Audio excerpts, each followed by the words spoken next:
높이 높은 주님을 낮은 성소로 들어갑니다.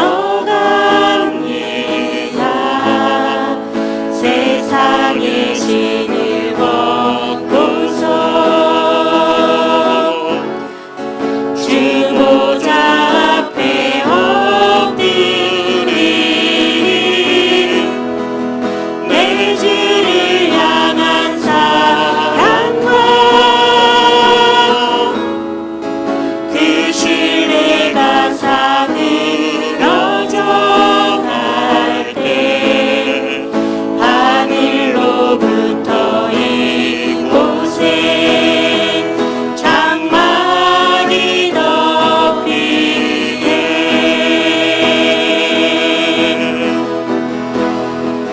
이곳을 덮으소서. 이곳을 비추소서.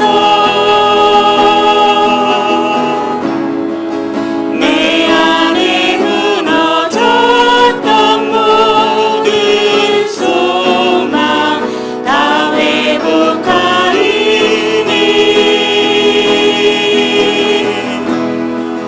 이곳을 지나소서. 이곳을 만지소서. 내 안에 죽어가는 모든 예배 다 살아나리라.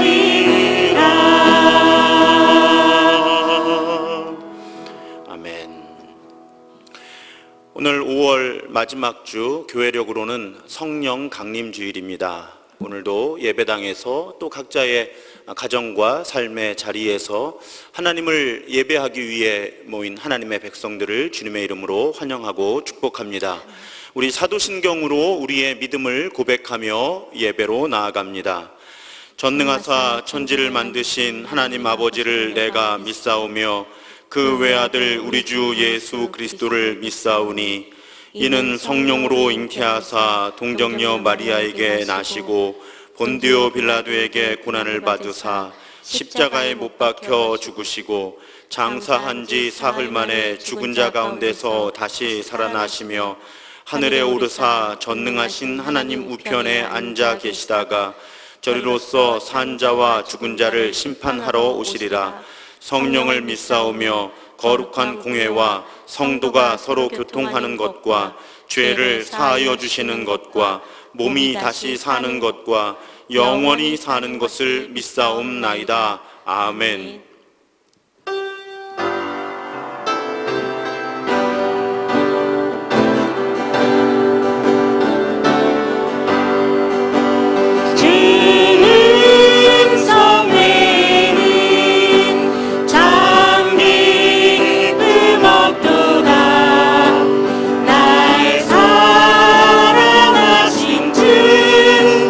늘 계시옵소서.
염려도 온전히 맡기리. 예수 늘 함께 하시네. 믿음의 눈 들어 주를 보리. 이 또한 지나가리라. 주어진 내 삶의 시간 속에 주의 뜻 알게 하소서. 믿음의 눈 들어 주를 보리.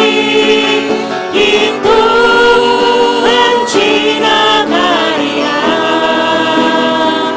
주어진 내 삶의 시간 속에 주의 뜻 알게 하소서. 주님 사랑해요. 온 마음과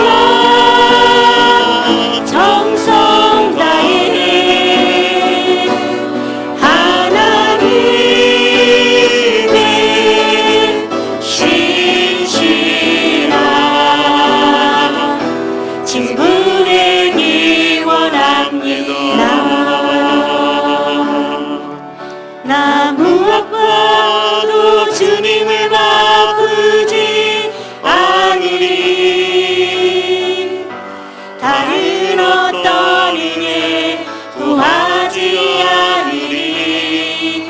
오직 주님만이 내 삶의 도움이시니. 주의 얼굴 보기 원합니다.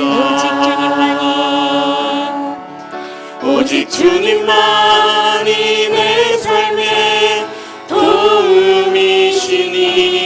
주의 얼굴 보기 원합니다. 아멘. 오늘 예배를 위해 기도하는 시간입니다. 우리 방금 찬양한 것처럼 하나님의 얼굴 보는 예배 되게 하여 주옵소서. 하나님을 직접 대면하여 만나는 하나님의 임재를 내 모든 감각으로 새롭게 경험하는 예배 되게 하여 주시고, 또 하나님의 말씀을 들으며 내가 이 인생의 광야 가운데 어떻게 살아가야 할지 그 방향을 분별하는 그런 예배 되게 하여 주옵소서. 그리고 오늘 성령 강림절 내 안에 계신 하나님의 영을 내가 더욱 의식하고 그 영과 소통하며 그 영의 이끄심을 따라 사는 우리들의 삶과 오늘 예배가 되게 해달라고 우리 간절한 마음으로 통성으로 기도하시겠습니다. 할렐루야. 사랑의 아버지 하나님 감사합니다. 우리 주님의 얼굴을 보는 예배 되길 원합니다. 하나님, 하나님의 손을 바라보는 예배가 되기보다는 하나님의 얼굴을 바라보는 예배가 되기를 원하오니 하나님, 오늘 예배 가운데 우리를 새롭게 만나주시고 우리를 만져주시옵소서. 하나님을 사랑합니다. 그 하나님을 향한 나의 사랑이 새롭게 고백되고 나를 향한 하나님의 사랑이 새롭게 경험되는 그런 예배 되게 하여 주옵소서. 하나님, 성령 강림 주일입니다. 나에게 우리에게 오신 성령, 지금도 내 안에 우리 안에 계신 성령, 그 성령 하나님을 더욱 의식하며 그 성령 하나님의 이끄심을 경험하는 우리들의 예배와 삶이 되게 하여 주옵소서. 하나님, 우리들이 하나님과 늘 동행하는, 그래서 이 광야 같은 삶 속에서도 하나님, 하나님과 동행하며 하나님의 이끄심을 분별하며 하나님의 뜻에 순종하는 우리의 삶이 되도록 주의 은혜를 더하여 주시옵소서. 주님, 주님의 인도하심을 구합니다. 나로 하여금 깨닫게 하여 주시고 주님의 이끄심을 따라 살게 하여 주옵소서. 주님, 함께 하여 주옵소서.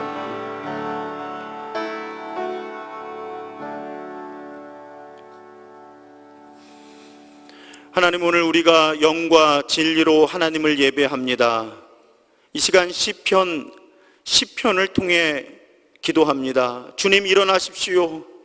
하나님, 손을 들어 악인을 벌하여 주십시오. 고난받는 사람을 잊지 말아 주십시오. 어찌하여 악인이 하나님을 경멸하고 마음속으로 하나님은 벌을 주지 않는다 하고 말하게 내버려 두십니까?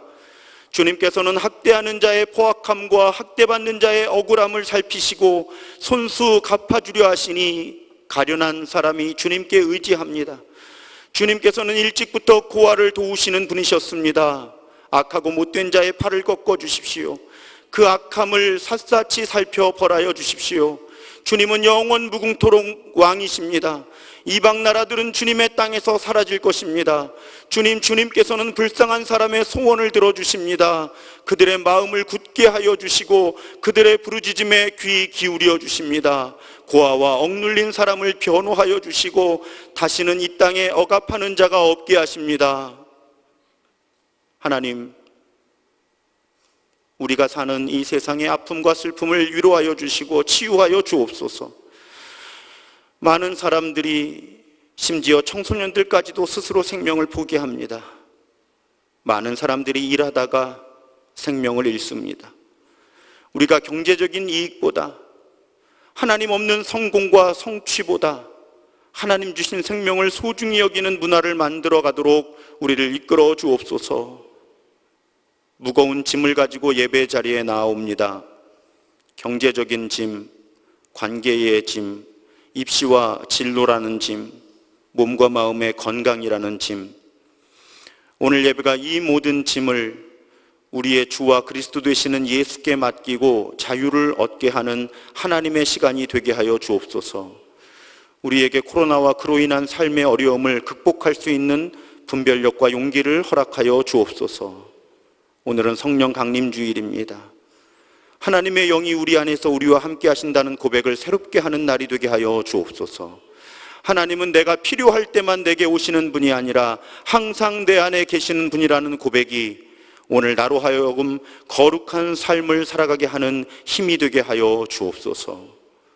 오늘 예배 가운데도 우리를 이끄시고 우리와 함께 하시는 우리 구주 예수 그리스도의 이름으로 기도합니다. 아멘. 주님의 기도를 함께 드립니다. 하늘에 계신 우리 아버지여, 이름이 거룩히 여김을 받으시오며 나라가 임하시오며 뜻이 하늘에서 이루어진 것 같이 땅에서도 이루어지이다. 오늘 우리에게 일용할 양식을 주시옵고 우리가 우리에게 죄 지은 자를 사하여 준 것 같이 우리 죄를 사하여 주시옵고 우리를 시험에 들게 하지 마시옵고 다만 악에서 구하시옵소서. 나라와 권세와 영광이 아버지께 영원히 있사옵나이다. 아멘.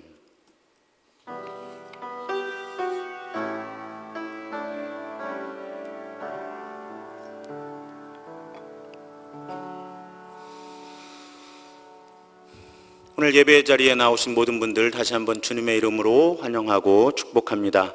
우리 함께 평화의 인사를 나누겠습니다. 주님의 평화가 여러분 모두와 함께. 감사합니다. 이제 화해와 평화의 징표로 서로 인사를 나누겠습니다. 주님의 평화가 함께 하시기 바랍니다. 주님의 평화가 함께 하시기 바랍니다. 주님의 평화가 함께 하시기 바랍니다. 감사합니다. 우리 교회 소식 나누겠습니다. 우리와 함께 예배하시는 모든 분들 환영하고요. 혹시 등록을 원하시는 분들은 교적 카드를 작성하셔서 사무실에 주시거나 아니면 함이 하나 있습니다. 거기에 제출하고 가시면 저희가 연락을 드리도록 하겠습니다. 오늘부터 어린이 예배와 청소년 예배를 다시 모이기 시작합니다. 기존에도 모이지 않을 때도 나오는 어린이들과 청소년들이 있었기 때문에 오늘부터는 모이는 예배를 다시 시작하기로 했고요. 담임 목사로서 저의 입장은 이렇습니다. 지금 감염병 위기 경보가 여전히 심각 수준에 있고요. 또 여러분 언론 보도를 통해서 잘 알고 계시지만 지금 다시 거리두기로 돌아가야 하느냐 하는 그 경계면에 다시 우리가 와 있습니다. 저는 감염병 위기 경보가 심각해서 경계로 낮아지기 전까지는 교인들에게 교회에 모이자고 강력하게 말씀드릴 뜻이 없습니다. 다만 제가 교인들께 부탁할 수 있는 건 어쨌든 우리는 온라인을 통해서도 예배할 수 있는 그 방법을 하나님이 주셨기 때문에 각자의 가정과 삶의 자리에서 온라인으로라도 예배에 참여하시도록 강력하게 권면은 할 수 있겠죠. 제가 그래서 그런 움직임들이 제가 지난번에도 말씀드렸지만 이런 문제는 앞으로 상당히 오래 지속될 거고요. 이 코로나의 문제가 어느 정도 극복이 된다고 해도 언제든 다시 인류는 이런 문제를 직면하게 될 겁니다. 그래서 오히려 이런 기회에 우리가 언제 어디서나 하나님을 예배할 수 있는, 또 언제 어디서나 우리가 공동체로 더불어 살 수 있는 연습을 지금 하는 것이 매우 중요하고 의미 있다고 생각을 하면서 그런 방향으로 목회하고 교회가 나아가고 있다는 것 다시 한번 설명을 드립니다. 속회 모임은 조심하셔서 합의를 잘 하시면 자율적으로 모이실 수 있습니다. 한 가지 감사한 것은 속회 헌금들을 성실하게 하시는 속회들이 대부분이에요. 그래서 선교사님들께 지원하는 그 금액을 우리가 줄이지 않고 계속 약속한 금액과 여러분들 하신 선교 헌금을 더해서 계속 보내드리고 있습니다. 그런 어떤 선교를 위한 헌신과 동역에 감사를 드립니다. 6월 성경 통독표 여러분 밖에 비치되어 있기도 하고 홈페이지나 페이스북에도 올라가 있습니다. 여러분 그래도 신도중앙교회 교인이면 1년에 성경 한 번은 함께 읽읍시다 하는 것이 올해가 아니고 앞으로 제가 목회하는 동안 계속 아마 지속될 그런 운동일 겁니다. 여러분 적극적으로 참여해 주시면 감사하겠습니다.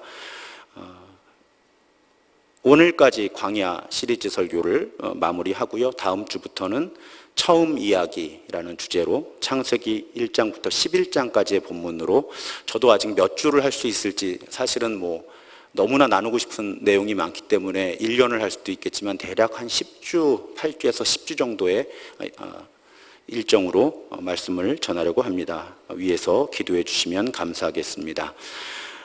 김화자 권사 남편 되시는 이병석 성도께서 지난 월요일에 영원한 안식에 들어가셔서 수요일 날까지 장례를 잘 마치셨습니다.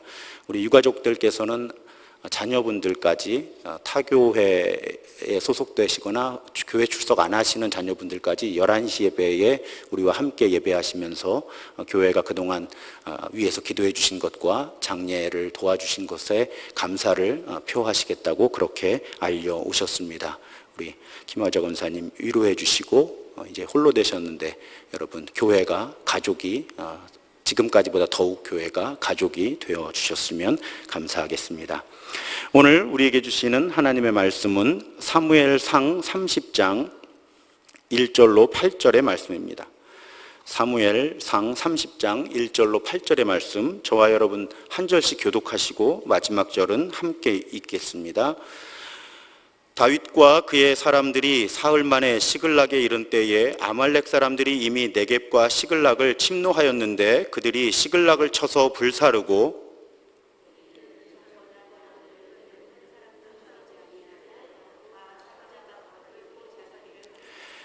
다윗과 그의 사람들이 성읍에 이르러 본즉 성읍이 불탔고 자기들의 아내와 자녀들이 사로잡혔는지라.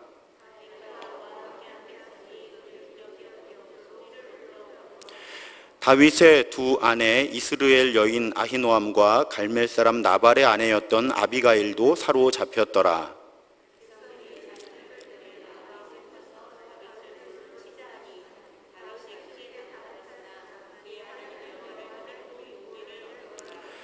다윗이 아히멜렉의 아들 제사장 아비아달에게 이르되 원하건대 에봇을 내게로 가져오라. 아비아달이 에봇을 다윗에게로 가져가매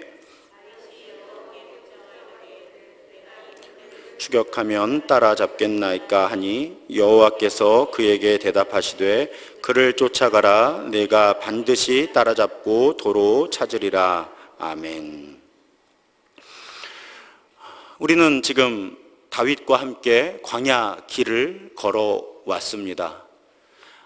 제가 만약에 다윗과 인터뷰를 할 기회가 주어져서 다윗에게 광야에서 당신이 생존했던 기간 가운데 가장 힘들었던 순간, 최악의 순간이 언제였습니까? 라고 묻는다면 아마도 다윗은 오늘 본문에 소개된 그 순간 본인이 가장 어려웠다고 이야기할 것 같습니다.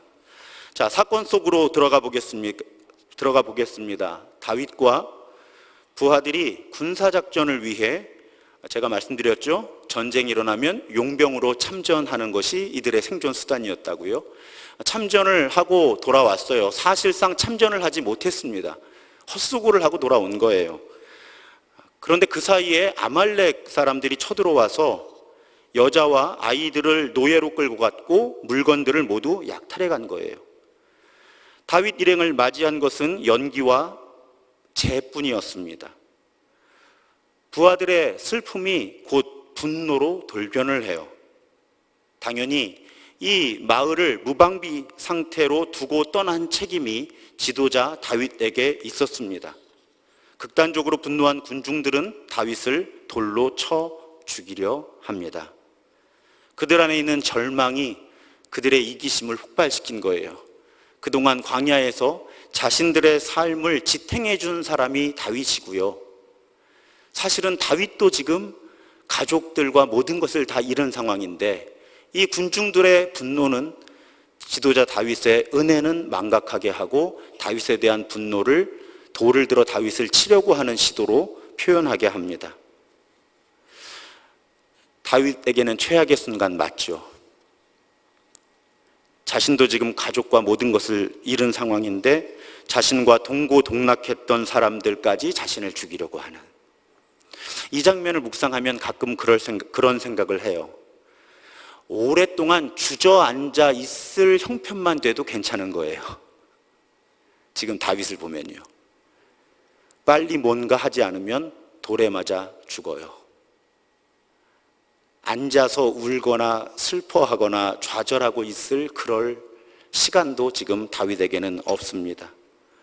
이 극단적인 상황 속에서 그럼 다윗이 어떤 선택을 하는가 오늘 우리가 살펴볼 주제입니다. 6절에 보면 다윗이 크게 다급하였으나 그의 하나님 여호와를 힘입고 용기를 얻었더라.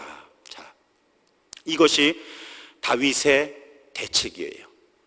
여러분 반복적으로 말씀드리지만 우리 인생의 광야에서 상황이 문제가 아니라 반응이 문제라고 말씀드리죠.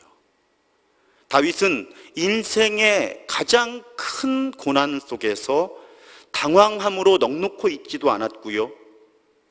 하나님을 무시하거나 원망하지 않습니다. 그의 반응은 하나님을 더욱 의지하기로 결심한 거고요. 하나님을 더욱 의지하기로 결심했을 때 다윗 안에 용기가 회복되었습니다. 이것이 지금 다윗이 상황을 반전시킨 가장 큰 힘이 됩니다. 최근 우리가 성경을 통독하며 시편 말씀을 듣고 묵상하고 있죠.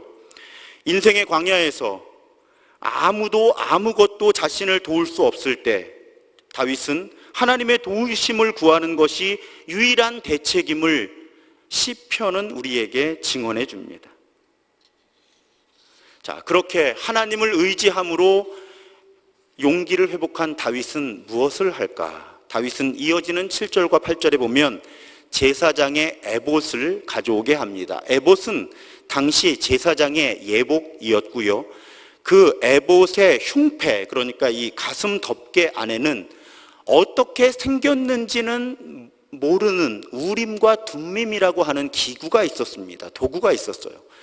이 도구가 우림과 둠밈이 하나님의 뜻을 분별하는 도구였습니다. 그 이야기는 무엇인가 하면 하나님을 의지함으로 용기를 회복한, 힘을 회복한 다윗이 첫 번째 한 일은 자신이 무엇을 해야 하는지를 하나님께 묻고 하나님의 뜻을 분별하려고 했다는 것입니다. 다윗은 아말렉을 쫓아가야 하는지를 하나님께 묻지요. 그리고 우림과 둠밈을 통해 하나님께서는 예스, 쫓아가라 이렇게 응답해 주십니다. 여러분, 속도보다 중요한 것은 방향이에요. 방향이 빗나가면 빨리 열심히 갈수록 빗나갑니다. 제가 저와 동역하는 분들에게도 자주 이 말씀을 드려요. 부지런히 뭘 하는 것보다 방향을 잘 잡고 하는 것이 중요하다고요. 다윗은 하나님을 의지함으로 힘을 얻었지만 결코 그 힘을 가지고 경솔하게 움직이기보다는 하나님의 뜻을 먼저 구했다는 거예요. 그리고 하나님께서는 그런 다윗에게 대답해 주십니다. 제가 영성신학을 전공하면서 관심 분야 가운데 하나가 분별이에요. 하나님의 뜻을 우리가 어떻게 분별할 것인가. 아마 우리 교인들하고 곧 강좌를 열어서 이렇게 우리가 편안하게 모일 수 있게 되면 그런 주제도 좀 나누고 싶습니다. 제가 미국에서 유학 중이던 어느 날 후배 한 분이 찾아왔어요. 그분이 이제 석사 과정을 마쳐가고 있었는데 그 과정을 마치고 나면 다음 진로를 어떻게 해야 하는지 고민하고 있었습니다. 제가 분별을 전공하고 있으니까 또 선배니까 찾아와서 본인이 어떻게 하면 좋겠습니까 하고 물어보신 거예요. 저는 그분께 아주 자연스럽게 당연히 이렇게 물었습니다. 전도사님, 그러면 이 문제를 놓고 기도하면 하나님은 어떻게 말씀해 주시는 것 같아요? 이렇게 물어봤어요. 저는 당연하게 모든 사람이 분별할 때 물어보는 질문입니다. 그런데 이 전도사님의 반응이 저를 굉장히 놀라게 했어요. 이 전도사님께서는 손사래까지 치면서 이렇게 말씀하셨어요. 아, 목사님, 저는 하나님의 음성 못 들어요. 우리 엄마가 들어요. 신학을 석사학위까지 공부하고 이미 한 공동체의 영적 지도자로 섬기고 계신 분이 자신은 하나님의 음성을 들을 수 없고 우리 엄마가 음성을 듣는다고 말씀하시는 그 모습에 저는 충격을 받지 않을 수가 없었습니다. 실제로 그 전도사님의 어머니는 이제 아버님이 목회를 하셨는데 그 교회에서 예언의 은사를 가지고 이렇게 목회를 하는 분이셨어요. 그래서 아마 그 전도사님은 그렇게 반응을 하셨던 것 같습니다. 그런데 우리가 하나님의 음성을 듣고 분별하며 살아가기 위해서 극복해야 할 첫 번째 오해가 바로 하나님은 나에게 말씀해 주시지 않는다는 거예요. 가장 심각한 오해입니다. 잘못된 전제예요. 책 제목 가운데 하나님의 음성을 듣는 것은 은사가 아닙니다라는 책이 있습니다. 제가 이 책의 전체에 동의하지는 않지만 제목에는 동의해요. 이 책의 머리말은 이 책의 의도를 이렇게 설명하고 있습니다. 이 책의 결론은 간단하다. 하나님의 음성을 듣고 분별하여 순종하는 삶은 우리가 이미 하고 있는, 충분히 할 수 있는 일이라는 사실이다. 여러분, 하나님의 음성을 듣는 것은 은사가 아닙니다. 우리 모두가 해야 하고 할 수 있는 일이에요. 하나님께서 우리를 사랑하시고 우리의 필요를 알고 계시고 우리를 돕기 원하신다면, 하나님 자신을 십자가에서 내어주실 만큼 우리를 사랑하신다면, 우리를 자녀 삼아 주셨다면 그 하나님이 우리를 외면하실 리가 없죠. 하나님께서는 직접 기도 가운데 말씀해 주시기도 하고요, 꿈을 통해 알려주시기도 하고, 다른 사람을 통해 말씀하시기도 하고, 상황 속에서의 어떤 표적을 통해 말씀해 주십니다. 다양한 경로를 통해 하나님은 우리와 이야기를 나누고 계세요. 물론 성경에 보면 특별한 목적이 있으셔서 잠시 침묵하시는 것처럼 보일 때가 있습니다. 하지만 전제는 하나님은 말씀하신다는 거예요. 나는 듣는 사람이고 들어야 한다는 것입니다. 양은 목자의 음성을 듣습니다. 성경에는 심지어 답답한 당나귀가 지금 일어나고 있는 영적 본질이 무엇인지를 사람에게 말로 이야기해 주는 장면까지 등장하지요. 제가 언젠가 어떤 영성훈련에 통역으로 섬긴 적이 있었는데, 그때 선생님께서 하신 말씀을 제가 통역하면서 그 말씀이 잊혀지질 않아요. 침묵 속에서 기다리면 하나님의 음성은 반드시 온다. 문제는 내게 침묵 속에서 멈추어 서서 하나님의 음성을 기다릴 수 있는 용기가 있느냐는 것이다. 보통 사람들은 이 용기가 없다는 겁니다. 기다릴 수 없다는 거예요. 그래서 나는 하나님의 음성을 들을 수 없다, 나는 하나님의 음성을 분별할 수 없다, 아예 포기하고 자신의 길을 추구하거나 아니면 다른 누군가에게 자기를 향한 하나님의 뜻을 그냥 묻습니다. 이런 태도는 자칫 잘못하면 점장이에게 자기의 미래를 맡기는 모습과 그다지 다른 태도가 아니에요. 하나님의 음성을 듣고 분별하는 것에 관한 두 번째 큰 오해는 분별을 기술이라고 여기는 것입니다. 기술. 하나님의 뜻을 분별하는 것을 어떤 기술이라고 여기는 거예요. 그런데 분명히 말씀드립니다. 분별은 기술이 아니라 관계예요. 자, 어떤 사람이 정삼위 목사의 생각을 잘 알겠습니까? 저와 가까이에서 오랜 시간을 친밀하게 보낸 사람이겠죠. 그럼 누가 하나님의 마음을 잘 알겠습니까? 하나님의 뜻을 잘 알까요? 하나님과 가까이에서 오랜 시간을 하나님과 친밀하게 보낸 사람이 하나님의 뜻을 압니다. 그래서 하나님의 음성을 듣고 뜻을 분별하는데 어려움이 있다는 것은요, 하나님과의 친밀한 사귐이 없다는 의미가 돼요. 그러니까 내게 분별의 은사가 없거나 분별의 기술이 없는 것이 문제가 아니고요, 내가 지금 하나님과 친밀하게 동행하며 사귀고 있다는 자신감이 없다는 것이 더 큰 문제라는 것입니다. 여러분, 이런 극단적인 위기 상황, 지금 따르던 사람들이 돌을 쳐서 죽이려고 하는 이 극단적인 위기 상황에서 다윗이 하나님께 뜻을 묻고 바로 분별할 수 있었다는 사실은 다윗이 그만큼 광야에서 하나님과 동행하며 하나님과 친밀한 사귐을 누리고 있었다는 사실을 증명해 준다는 것입니다.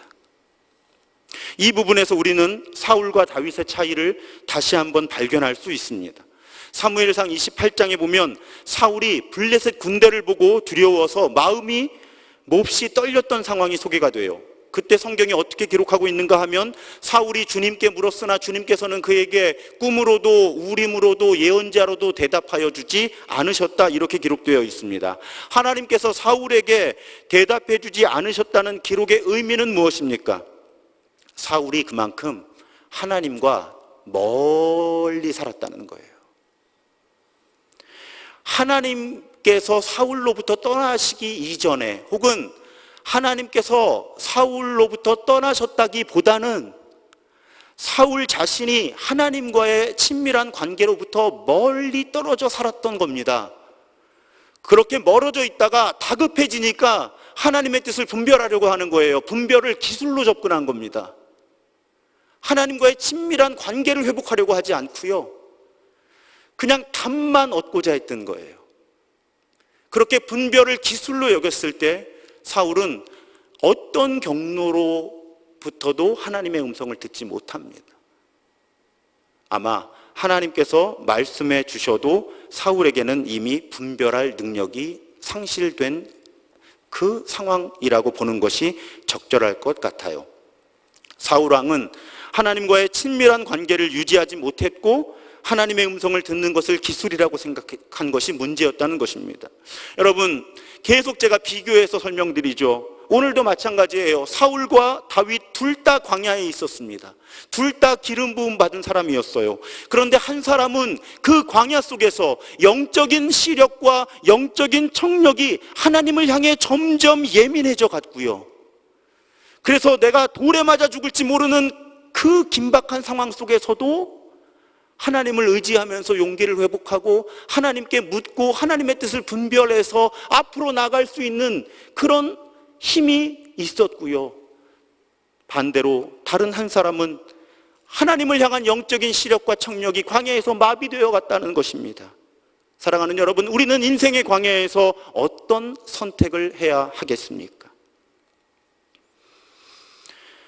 하나님으로부터 쫓아가라는 응답을 받은 다윗은 이제 사랑하는 가족과 동료들을 구하기 위해서 길을 떠납니다. 그런데 저는 성경 전체 가운데 이 장면에서 아주 큰 은혜를 경험해요. 아주 큰 진리를 발견합니다. 그것이 무엇인가 하면요, 여러분, 하나님의 뜻이 이루어질 때는 하나님의 방법으로 이루어진다는 거예요. 아마 매일 제 설교를 온라인이나 현장에서 들으시는 분들은 제가 이 주제를 매우 중요하게 생각한다는 것을 알고 계실 거예요.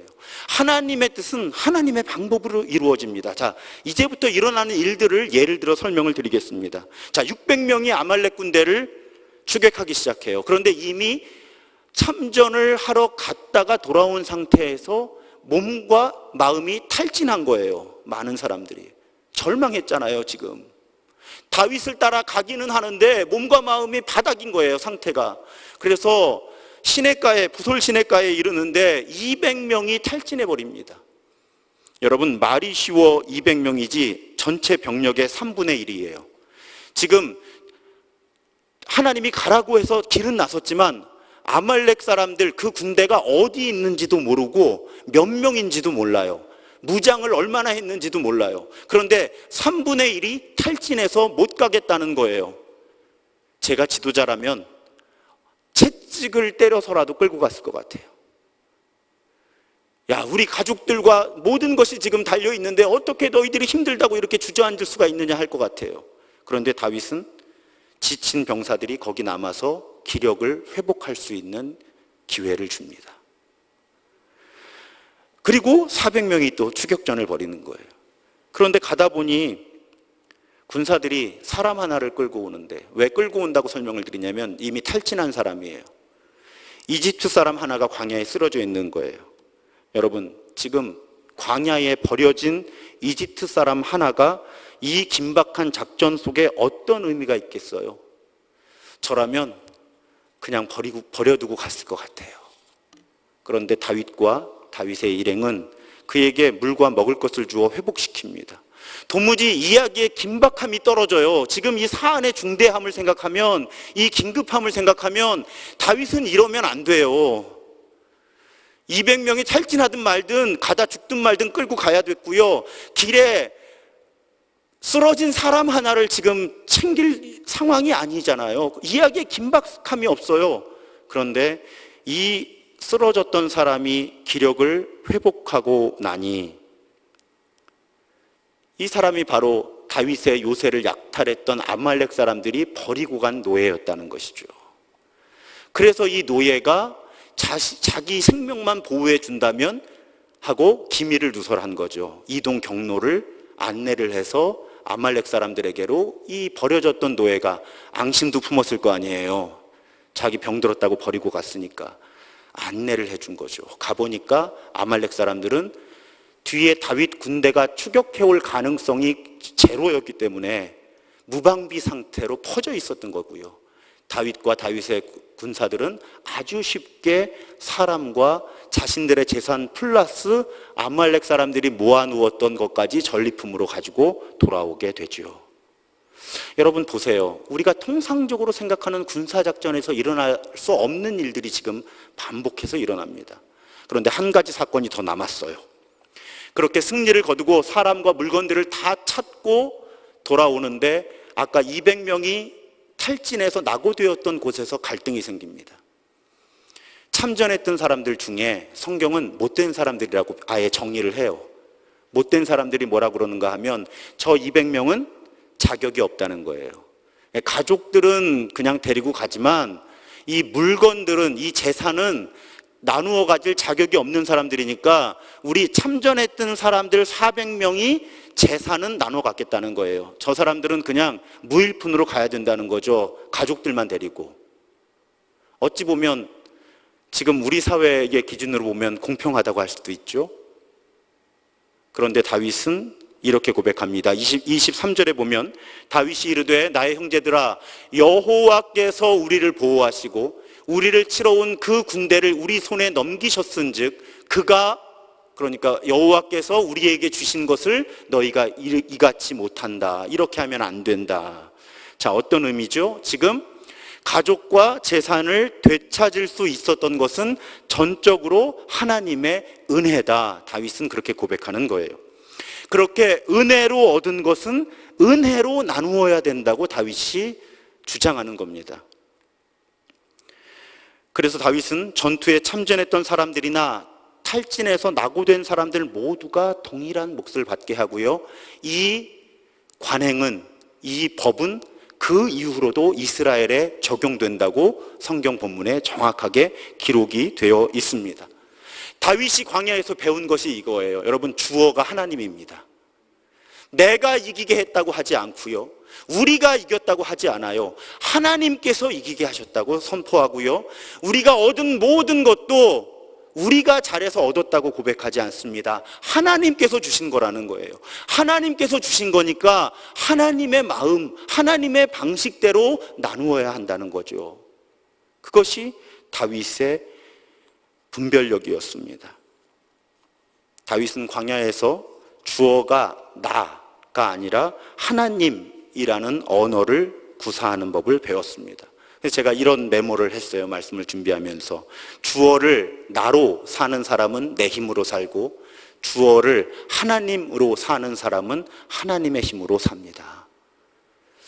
제가 쓴 몇 개 안 되는 문장 중에 제일 좋은 문장 가운데 하나인 것 같아요. 여러분 다시 한번 같이 한번 읽어볼까요? 주어를 나로 사는 사람은 내 힘으로 살고 주어를 하나님으로 사는 사람은 하나님의 힘으로 삽니다. 오늘 다윗이 증명해 주잖아요. 가족과 재산 다 잃고 부하들이 돌로 쳐 죽이려고 하는 그 암울한 상황 속에서 다윗은 내가 주어가 아니라 하나님이 주어가 되는 삶을 선택했다는 것이죠. 그래서 하나님이 주시는 용기를 얻고 하나님이 주신 분별력에 따라서 하나님이 주신 방향을 선택했고요. 하나님의 마음으로 탈진한 사람들을 보호해 주었고요. 하나님의 마음으로 쓰러져 있던 애굽 노예를 건져 주었고요. 그랬더니 하나님께서 그 싸움에서 이기게 하셨고요. 그래서 하나님께서 가족들, 사람들과 재산을 회복해 주셨고요. 그래서 그 하나님의 마음으로 하나님의 원칙에 따라 그 얻어진 것을 나누어 준 거죠. 여기서 다윗이 우리에게 증명해 주는 것은 주어를 나로 사는 사람은 내 힘으로 살고 주어를 하나님으로 사는 사람은 하나님의 힘으로 산다는 것입니다.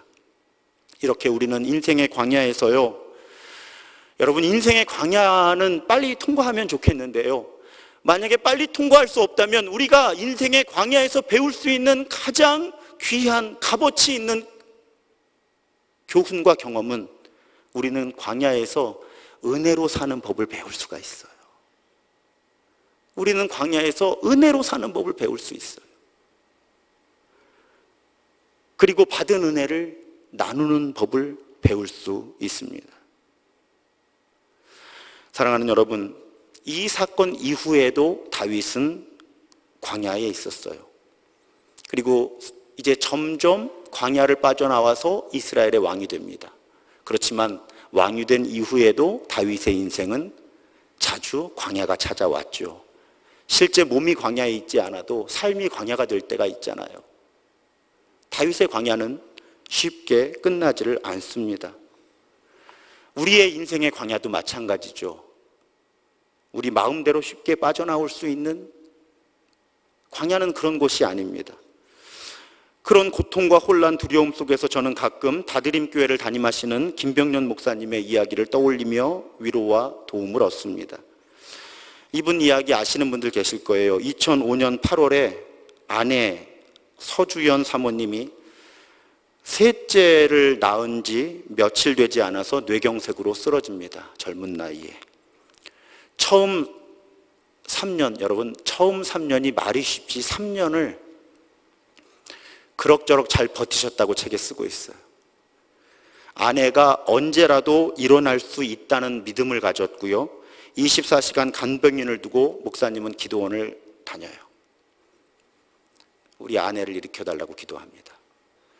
이분이 쓴 책을 보면요, 그 큰 딸이 아빠가 기도원에 가서 마지막 오는 날 늘 두려웠다 그래요. 왜요? 아빠가 기도를 마치고 집으로 전화를 해서 큰딸한테 묻는다는 거예요. 엄마 일어나셨냐고. 왜요? 이 목사님이 아마도 금식하면서 그렇게 기도했을 거 아니에요. 그렇게 기도를 마치고 나면 하나님이 내 기도를 들어주실 거야, 이런 확신이 있을 때가 있잖아요. 그래서 집으로 전화해서 큰딸한테 엄마 일어나셨냐고 물어보는데 이게 몇 번 반복되니까 이 큰딸이 마음에 주눅이 드는 거예요. 오늘 아빠가 오는 날인데.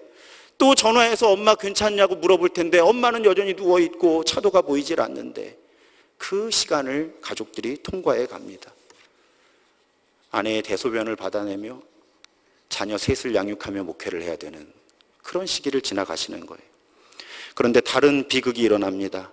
아내의 발을 찜질을 해주려고 이렇게 물에다가 조교기에다가 넣어두고 지쳐서 목사님이 잠깐 잠이 들었어요.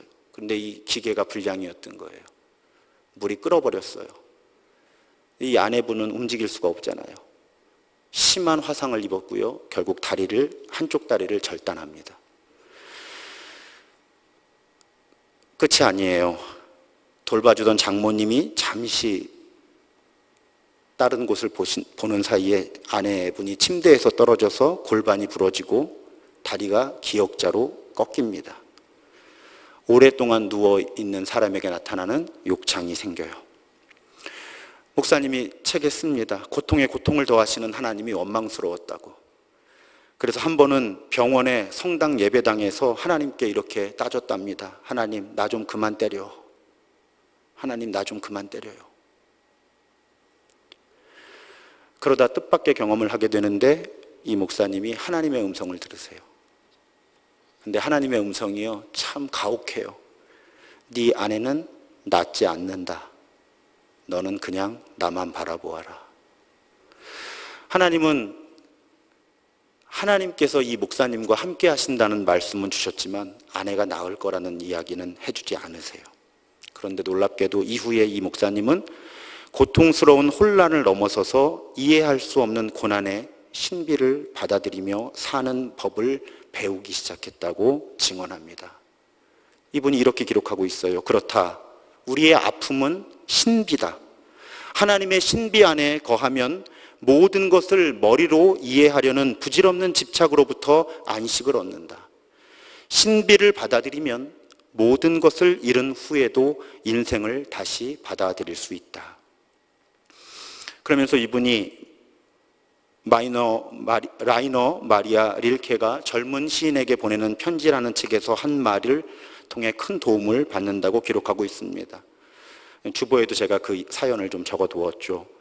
문제들 그 자체를 사랑하려고 애써보세요. 마치 그것들이 밀폐된 방이나 낯선 말로 쓰인 책인 것처럼 지금 당장 해답을 찾으려고 하지 마세요. 당신은 그 문제들을 가지고 살아보지 않았기 때문에 지금 그 해답을 얻을 수가 없어요. 그래서 모든 것을 살아보는 것이 중요해요. 이제 그 문제들을 가지고 살아보세요. 이 문장을 읽으면서 이분이 삶의 방향을 새롭게 결정합니다. 여러분, 저도 광야 시리즈를 마무리하면서 여러분 믿고 기도하면 우리가 인생의 광야를 빨리 쉽게 벗어날 수 있습니다 라고 설교하고 싶어요. 여러분도 그런 설교 듣고 싶으시죠? 여러분, 하나님을 철저히 신뢰하고 믿음으로 기도하면 우리가 인생의 광야를 빨리 통과할 수 있습니다, 쉽게 벗어날 수 있습니다 라고 제가 설교하면 좋겠잖아요. 저도 그렇게 설교하고 싶고 여러분도 그런 설교를 듣고 싶으실 거예요. 그런데 우리 인생의 광야가 그렇지를 않아요. 개인적으로 찾아오는 광야도 그렇지만 지금 이 코로나 바이러스 때문에 온 세상이 놓여있는 이 위기 상황은요, 한두 사람이 노력한다고 극복할 수 있는 상황이 아니잖아요. 우리는 어쩔 수 없이 인생의 광야에서 오래 머물러야 하는 그런 때를 경험할 수밖에 없는 거죠. 그래서 저는 이렇게 설교할 수밖에 없어요. 여러분, 광야에서 우리의 첫 번째 대책, 여러분, 우리 하나님을 신뢰하되 문제를 가지고 사는 법을 배워야 돼요. 그냥 그 문제를 가지고 사는 법을 배워야 되는 거예요. 이 문제를 빨리 벗어 던지면 내가 자유롭게 되겠지라는 기대는 내 기대만큼 빨리 성취되지 않을 수 있어요. 그렇기 때문에 우리의 첫 번째 대책은 이 문제를 끌어안고 사는 법을 배우는 거예요. 그러면 이 문제를 가지고도 잘 살 수 있고요, 하나님께서 이 광야를 벗어나게 하실 때는 벗어나면 되죠. 그렇게 할 때 우리에게 두려움을 주었던 이 광야는 결국 우리 삶의 신비한 자산으로, 신비한 보물로 남게 될 겁니다. 사랑하는 여러분, 이제 다윗과 함께하는 광야 이야기를 마무리하려고 합니다. 광야 같은 삶이 힘들고 버거우시죠. 하지만 그 광야에서 우리가 피투성이라도 제발 살아있어라 우리에게 부탁하시는 하나님, 그 부탁에 따라 삶을 포기하지 않는다면 광야에서 우리가 우리를 망가뜨리려는 힘에 저항해서 하나님께서 주신 거룩함을 지켜내려고 몸부림칠 때 광야에서 우리가 같은 광야에 있는 서로에 대해서 아비가일 같은 사람이 되어줄 때, 광야에서 우리가 끊임없이 하나님의 뜻을 묻고 분별하며 그 뜻에 순종하며 살아가려고 몸부림칠 때, 그럴 때 광야에서 우리는 은혜로 사는 법을 배우며 그 은혜를 나누며 사는 법도 배우며 살아갈 수 있게 됩니다. 그럴 때 오히려 광야는 우리를 하나님의 형상으로 회복시키시는 하나님의 장소, 하나님의 시간이 돼요. 광야를 통과하면서 우리는 하나님의 사람, 하나님의 사람들로 새롭게 빚어집니다. 그렇게 광야에서 버텨내고 빚어지는, 그래서 광야가 은혜의 자리가 되는, 광야를 벗어나지 못하더라도 하나님의 은혜 가운데 문제를 끌어안고 사는 법을 배우고, 광야를 벗어났을 때는 다윗처럼 하나님께서 주시는 새로운 사명을 감당할 수 있는 사람과 사람들로 빚어질 수 있는, 그래서 우리가 인생의 광야 한 토막을 지나고 났을 때 그 광야가 내가 도대체 왜 그 광야로 들어갔는지, 하나님의 뜻은 무엇인지 알 수 없었지만 그래도 하나님께서는 그 광야 가운데 나를 새롭게 빚으셨다고 고백할 수 있는, 간증할 수 있는 그런 우리 모두의 삶이 되기를 주님의 이름으로 축원합니다. 우리 찬양하겠습니다. 괴로울 때 주님의 얼굴 보라. 우리 삶을 포기해야만 했던 위기 가운데 몰렸던 다윗이 하나님을 바라보며 새 힘을 얻고 하나님의 뜻을 분별했던 것처럼 우리도 광야 가운데 그런 삶을 살겠다는 다짐을 담아서 찬양하겠습니다.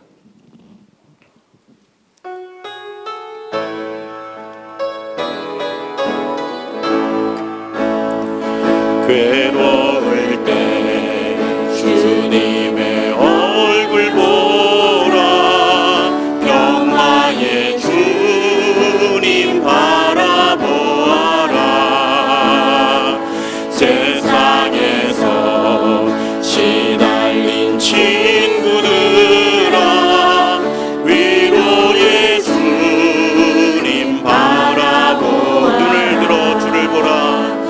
눈을 들어 주를 보라. 내 모든 염려 주께 맡겨라. 슬플 때에 주님의 얼굴 보라. 사랑의 주님 안식 주리. 힘이 없고 내 마음 연약할 때 능력의 주님 바라보아라. 주의 이름 부르는 모든 자는 힘 주시고 늘 지켜. 우리 봉헌과 결단을 위해 일어나서 찬양합니다. 눈을 들어 주를 보라. 내 모든 염려 주께 맡겨라. 슬플 때에 주님의 얼굴 보라. 사랑의 주. 우리 두 손 높이 들고 찬양합니다. 눈을 들어 주를 보라. 눈을 들어 주를 보라. 내 모든 염려 주께 맡겨라. 슬플 때에 주님의 얼굴 보라. 사랑의 주님 안식 주리라. 하나님 감사합니다. 거룩하고 복된 주일을 우리에게 허락하셔서 하나님, 내가 인생의 광야 가운데 괴로울 때, 힘이 없고 연약할 때 주님의 얼굴을 바라보겠다고 결단하게 하시니 감사합니다.